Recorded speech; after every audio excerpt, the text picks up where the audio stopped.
आज से कुछ महीने बाद क्लास 12th बोर्ड एग्जाम का रिजल्ट आ जाएगा। जैसे तुम्हारी प्रिपरेशन है, कल से पढ़ूंगा बोलते हो, तुमने पूरा साल निकाल दिया, तो उस हिसाब से तुम्हारे मार्क्स आएंगे 50 से 60%। क्या पता कुछ बच्चे फेल भी हो जाएं। वहीं दूसरी तरफ तुम्हारे दोस्त या क्लासमेट्स बोर्ड एग्जाम में 90%, 80% स्कोर कर रहे होंगे। इन मार्क्स से उनके पेरेंट्स भी खुश होंगे, साथ में उनका कॉन्फिडेंस इतना हाई होगा कि वो एंट्रेंस एग्जाम वगैरह क्लियर कर के एक बढ़िया से कॉलेज में अपने चिल लाइफ जी रहे होंगे। अब तुम बताओ, तुम्हें कैसा फील होगा उस टाइम पर? नहीं लगेगा ना सही? ऐसा लगेगा कि यार काश उस टाइम पर पढ़ लिया होता, बहाने ना बनाकर अच्छे से स्टडी कर ली होती, तो आज मेरे पेरेंट्स भी खुश हो रहे होते। अब चॉइस तुम्हारे हाथ में है, रिग्रेट करना है या फिर अब जितना भी टाइम बचा है उसमें 10 घंटे 12 घंटे की सेल्फ स्टडी करके अपने बोर्ड एग्जाम को फोड़ना है। So hi everyone, this is Mukul Bhardwaj और आज की वीडियो में हम बात कर रहे होंगे क्लास 12th के उन बच्चों की जिनसे बिल्कुल भी पढ़ाई नहीं हो रही। किसी का सिलेबस पूरा है तो वो रिवीजन के लिए रो रहा है, किसी का सिलेबस ही पूरा नहीं है। तो इस वीडियो को एकदम शांत माहौल में बैठकर देखो। जो मैं तुमसे पूछूंगा उसका ऑनेस्ट आंसर तुम दोगे और जिन प्रॉब्लम्स को तुम फेस कर रहे हो उनका सॉल्यूशन मैं तुम्हें बताऊंगा। तो सबसे पहले ये बताओ कि तुमसे पढ़ाई क्यों नहीं हो रही? कमेंट करके बताओ। तुम ओवर थिंकिंग करते हो, सिलेबस कंप्लीट नहीं हुआ है, या फिर रिवीजन नहीं हो रहा, ब्रेकअप हो गया है, या फिर बीमार रहते हो? क्या प्रॉब्लम है बताओ? या एजुकेशन इज स्कैम वाली वीडियो देखकर पढ़ने का मन नहीं कर रहा कि ये सब तो मैट्रिक्स है, स्टडी वगैरह में कुछ नहीं रखा, मैं तो खुद का बिजनेस करूंगा? अगर ये मेंटेलिटी भी तुम रख रहे हो ना, तो मैं 100% श्योर हूँ तुम्हारा बिजनेस या जो भी कंपनी होगी वो फेल ही होगी। बिकॉज तुम अभी से काम चोरी कर रहे हो। तुम्हारे घर वालों ने तुम्हें एक ही तो काम दिया है स्टडी करने का, वो भी तुमसे अच्छे से नहीं हो रहा। मान लो कल को तुम डॉक्टर बन जाते हो, सीए बन जाते हो, या फिर इंजीनियर बन जाते हो, या कोई भी प्रोफेशन में चले जाते हो, तो वहां भी तुम प्रोकास्टिनेट ही करोगे क्योंकि तुम्हारी अभी से आदत बन चुकी है। बिकॉज वो प्रोफेशन तो तुम्हारे बहुत ही ज्यादा टफ होंगे। अभी से तुम बोर्ड एग्जाम जैसी इजी चीज को सर पे चढ़ा के बैठे हो, जबकि 10th बोर्ड के बाद क्लास 12th का बोर्ड एग्जाम तुम्हारी लाइफ का सबसे इजी एग्जाम है। बोर्ड एग्जाम का सिलेबस तुम्हारा फिक्स्ड है, ऐसा नहीं है कि कोई बाहर से क्वेश्चन पूछ लिया जाएगा। साथ में क्वेश्चन बार बार रिपीट होते हैं, ये भी नहीं है कि एक बार आ गया तो फिर आएगा ही नहीं। न्यूमेरिकल वैल्यू चेंज होकर सेम क्वेश्चन आ जाते हैं। और सबसे बड़ी बात, स्टेप में आंसर्स को लिखने पर भी तुम्हें यहाँ मार्क्स मिल जाते हैं, चाहे लास्ट में तुम्हारा आंसर गलत आ रहा हो, पर स्टेप्स के तुम्हारे मार्क्स मिलते ही मिलते हैं। और कॉम्पिटिशन ऐसा भी नहीं है कि यहाँ पे तुम्हारा सिलेक्शन ही नहीं होगा। बोर्ड एग्जाम में तुम्हारे 60% आए, 70% आए, 80% आए, तुम पास तो हो ही जाओगे ना। बट फिर भी तुमने इस बोर्ड एग्जाम का हवा बना रखा है कि बहुत टफ है ये वो। तो अब मन बन गया हो स्टडी करने का, तो सॉल्यूशंस बताऊं कुछ? अब चाहे तुम्हारे पास 15 डेज हो, 5 डेज हो, 10 डेज हो, तुम्हें बस इन 4 डू और डाई मेथड को फॉलो करना है। ये 4 मेथड तुम्हारे बोर्ड एग्जाम के गेम को चेंज कर रहे होंगे। जिसमें फर्स्ट है तुम्हारा टॉर्च मेथड। अब ये क्या है, चलो अच्छे से एक्सप्लेन करता हूँ। एक काम करना है तुम्हें, अपने फोन की फ्लैश लाइट जलाओ और अपने रूम की लाइट बंद करके, मतलब बिल्कुल अंधेरा होना चाहिए, उस फ्लैश लाइट को सामने वाली वॉल पर मारो और उसके बाद इधर उधर देखो अपने चारों तरफ। तुम्हें बस सामने वाली वॉल दिखेगी ना, बाकी सब अंधेरा है ना चारों तरफ, मींस वो तुम्हारा ब्लाइंड स्पॉट है। तो सेम चीज तुम्हें अपनी रियल लाइफ में अप्लाई करनी पड़ेगी। यही तुम्हारा टॉर्च मेथड है। अभी तक तुम क्या कर रहे थे, तुम अपनी टॉर्च को नेगेटिव पॉइंट की तरफ ले जा रहे थे। सब चीजें तुम्हारी नेगेटिव थी कि अब तो कम टाइम बचा है, अब तो मेरे बस की है ही नहीं, मेरे आज तक कभी मार्क्स नहीं आए, तो अब क्या आ जाएंगे। और ये सब्जेक्ट तो मुझे बहुत ही ज्यादा बेकार लगता है, समझ ही नहीं आता। इस तरह की ना जाने कितनी सारी नेगेटिव बातें तुम अपने आप को बोलते हो, और यही रीजन है जिसकी वजह से तुम पढ़ नहीं पा रहे। तो इस मेथड के 3 स्टेप्स हैं जिसके हेल्प से तुम अपने माइंड लेवल पर एकदम स्ट्रांग हो रहे होगे। तो स्टेप नंबर 1 है तुम्हारा, सबसे पहले थिंक पॉजिटिव। जो तुम बोलते हो ना कि ये सब्जेक्ट तो बोरिंग है, मुझे बिल्कुल भी पसंद नहीं, उसको जबरदस्ती बोलो ये सब्जेक्ट तो इंटरेस्टिंग है और ये मेरा फेवरेट सब्जेक्ट है। ऐसे ही कि बोर्ड एग्जाम में मेरे तो मार्क्स बिल्कुल भी नहीं आएंगे, तो अपने आप को बोलो कि इस बोर्ड एग्जाम में मैं सबसे तगड़ा स्कोर करूंगा। अब चाहे उसके लिए मुझे कितने भी घंटे की सेल्फ स्टडी करनी पड़े, मैं करूंगा। तो इसीलिए तुम्हारा स्टेप नंबर 2 है कि ये be ready to face any situation. चाहे तुम्हारा ब्रेकअप हो, चाहे तुम बीमार हो, कुछ भी प्रॉब्लम हो, तुमसे क्वेश्चंस नहीं बन रहे,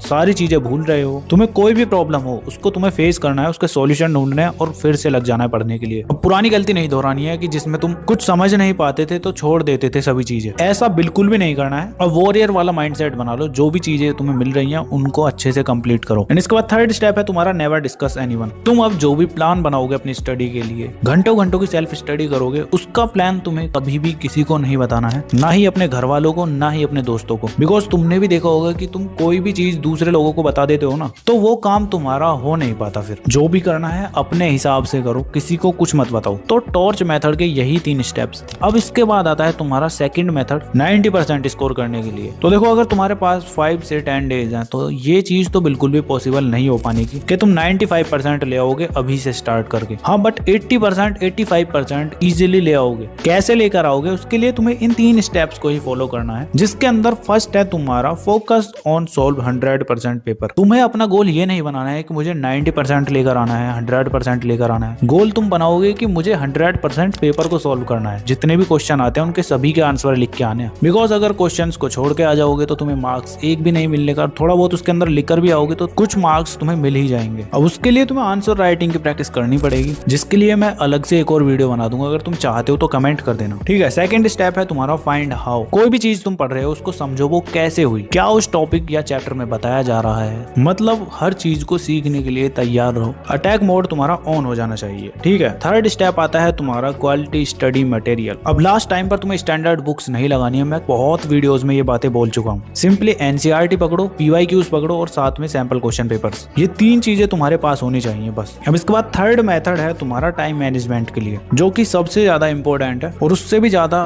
फोर्थ है। क्या है वो तो अभी तुम्हें वीडियो में आगे पता ही चल जाएगा। तो टाइम मैनेजमेंट के लिए तुम्हें 3 स्लॉट्स बनाने हैं। फर्स्ट स्लॉट होगा तुम्हारा 4 घंटे का, सेकंड स्लॉट भी तुम्हारा 4 घंटे का होगा और थर्ड स्लॉट होगा तुम्हारा 2 घंटे का। तो फर्स्ट स्लॉट में सिंपली तुम फोकस स्टडी कर रहे होगे, जिसके अंदर तुम लेक्चर अटेंड कर सकते हो। 1 शॉट लेक्चर हो सकते हैं या फिर रिवीजन वीडियोस हो सकते हैं, या फिर तुम नोट्स उठा के रिवीजन कर रहे हो। मतलब कि इन 4 आवर्स में तुम अपने सभी सब्जेक्ट को फोकस के साथ पढ़ रहे होगे, ठीक है। जो भी तुम्हारे पास स्ट्रीम है, जो भी तुम्हारे पास सब्जेक्ट है, उनको इस 4 घंटे के अंदर पढ़ोगे अच्छे से। इसके बाद आता है दूसरा स्लॉट जो कि 4 आवर्स का है। इसके अंदर तुम प्रैक्टिस करोगे, चाहे पीवाईक्यूज लगाओ, सैंपल क्वेश्चन पेपर लगाओ, दोनों से ही तुम्हें प्रैक्टिस करनी है। अब देखो, सैंपल क्वेश्चन पेपर तुम्हें जब लगाना है जब तुम्हारा 80% तक सिलेबस कंप्लीट हो चुका है, और अगर नहीं हुआ है तो चैप्टर वाइज पीवाईक्यूज की प्रैक्टिस करो, ठीक है। ये तुम्हारा सेकंड स्लॉट था। अब आता है थर्ड स्लॉट जो कि 2 आवर्स का है। इसके अंदर तुम अपने लाइट सब्जेक्ट पढ़ सकते हो और साथ में जितना तुमने पूरे दिन में पढ़ा है ना उसका रिवीजन करोगे। तो तीनों स्लॉट मिलाकर ये तुम्हारा हो जाता है 10 आवर्स का डू और डाई प्लान। अब कोई बहाना नहीं चाहिए कि भैया मुझसे ये नहीं पढ़ा जा रहा, या 10 घंटे की सेल्फ स्टडी कैसे होगी। अब चुपचाप तुम्हें बैठना है और स्टडी करना है। अब आता है तुम्हारा लास्ट मेथड जो कि है सिलेबस कंप्लीशन को लेकर। तो 2 तरह के बच्चे होंगे, एक तो वो होंगे जिनका सिलेबस कंप्लीट हो चुका है, एक वो होंगे जिनका सिलेबस अभी तक नहीं हुआ है। तो जिनका सिलेबस हो चुका है वो सिंपली सभी पुराने चैप्टर्स को रिवाइज करेंगे। एक दिन में तुम्हें 2 से 3 चैप्टर्स का रिवीजन करना है अपने हर सब्जेक्ट का, ठीक है ना, और साथ में सैंपल क्वेश्चन पेपर्स लगाने हैं। अब आते हैं दूसरे टाइप के बच्चे जिन्होंने अभी तक सिलेबस को कंप्लीट ही नहीं किया है। तो उनको सिंपली सबसे पहले हाई वेटेज टॉपिक्स पर और हाई वेटेज चैप्टर्स पर फोकस करना है। साइंस के लिए मैंने ऑलरेडी बता रखे हैं, मतलब फिजिक्स, केमिस्ट्री एंड मैथ्स के लिए मोस्ट इंपोर्टेंट टॉपिक्स मैंने ऑलरेडी बता रखे हैं। चैनल पर तुम्हें वीडियोस मिल जाएंगे, जाके देख लेना। बाकी तुम कॉमर्स और आर्ट्स स्ट्रीम से हो तो तुम यूट्यूब पर भी सर्च कर सकते हो most important topics of this subject, या जो भी तुम्हारा सब्जेक्ट है वो आगे लगा दो, ठीक है। जब मिल जाते हैं तो सबसे पहले उन्हीं को करो। उसके बाद अगर तुम्हारे पास टाइम बचता है तो बाकी के टॉपिक्स को भी कर लेना, ठीक है। और हाँ, इसके बाद सेकंड तुम्हारा है कि अब तुम्हें एक चैप्टर को एक दिन में कंप्लीट करना ही करना है, और टॉपिक से टॉपिक्स कर रहे हो तो फिर 2 से 3 चैप्टर्स को करोगे अगर तुम्हारे पास टाइम कम है। हर सब्जेक्ट के बोल रहा हूँ, यानी कि तुम्हारे 9 to 10 चैप्टर्स एक दिन में कंप्लीट होने चाहिए। अब ये भी तुम्हें इम्पॉसिबल लग रहा है तो फिर तुम्हारा टॉर्च मेथड बेकार ही गया। बताना बोला था ना, हर चीज के लिए रेडी रहना है, हर प्रॉब्लम को तुम्हें अच्छे से फेस करना है। कुछ ही दिन तो बचे हैं यार, अच्छे से पढ़ो और हो जाएगा तुम्हारा काम। फालतू में स्ट्रेस लेते हो, ओवर थिंकिंग करते हो। मैं हूं ना, जो मैंने तुम्हें इस वीडियो में बताया उसको एकदम अच्छे से फॉलो कर लेना। वीडियो पर अभी तक बने हुए हो तो मुझे पक्का भरोसा है तुम अपने बोर्ड एग्जाम को फोड़ रहे होगे, और उसकी शुरुआत तुम अभी से करोगे कमेंट सेक्शन में RIP क्लास 12th बोर्ड। इसका हम दी एंड करेंगे अपने ही स्टाइल में। और भी वीडियोस तुम्हें इस चैनल पर मिलेंगे, PYQs वगैरह, इंपॉर्टेंट क्वेश्चंस वगैरह, तो बने रहना है मेरे साथ। बाकी तुम्हें अपनी स्क्रीन पर ये वीडियो शो रही होंगी, इनको भी देख सकते हो अगर टाइम है तो। पढ़ना जाके पढ़ो। मिलता है नेक्स्ट वीडियो में, तब तक के लिए keep learning, keep studying and keep smiling.